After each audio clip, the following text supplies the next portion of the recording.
வணக்கம். ஜாதகத்தை வெல்லும் வழி அப்படிங்கிற தலைப்பில் பகுதி 6ல் இருக்கோம். ஒருத்தர் போன ஜென்மத்தில் அதிக ஆசைப்பட்டு பேராசையோட முன் யோசனை இல்லாமல் எதுலையாவது இன்வெஸ்ட் பண்ணியிருக்காரு, அல்லது குறுக்கு வழியில் பயணித்து சில அசிங்கம், அவமானம், ஒரு மோசமான நிகழ்வுலாம் நடந்திருக்குன்னு வச்சுக்கலாம். அவருக்கு இந்த ஜென்மத்தில் இப்படியான கிரகமைப்பு வந்து நின்றுருக்கும்.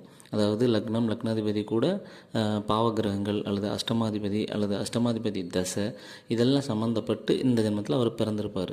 அப்போது அது சார்ந்த எண்ணம், உணர்வு, உணர்ச்சி, தாட் ப்ராசஸ், நம்பிக்கைகள் இது எல்லாமே இந்த ஜென்மத்திலையும் மறுபடியும் ஏற்பட்டு அவருக்கு மறுபடியும் இந்த அசிங்கம், அவமானம், மோசமான நிகழ்வுகள்லாம் நடக்க வாய்ப்புண்டு.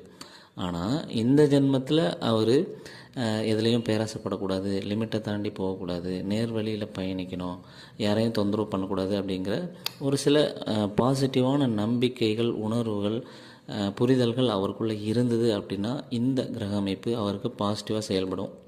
நிறைய பாசிட்டிவான செயல்கள் செஞ்சு அவர் நிறைய சம்பாதிப்பார். ஸோ இப்படி என்ன கிரக அமைப்பு எங்கே இருந்தாலும் அது சார்ந்த நல்ல நம்பிக்கை, பக்குவமான நம்பிக்கைகளை நீங்கள் வளர்க்கும்போது, அது சார்ந்த புரிதல்களை நீங்கள் மாற்றும்போது உங்கள் ஜாதகம் பாசிட்டிவாக செயல்படும். நன்றி.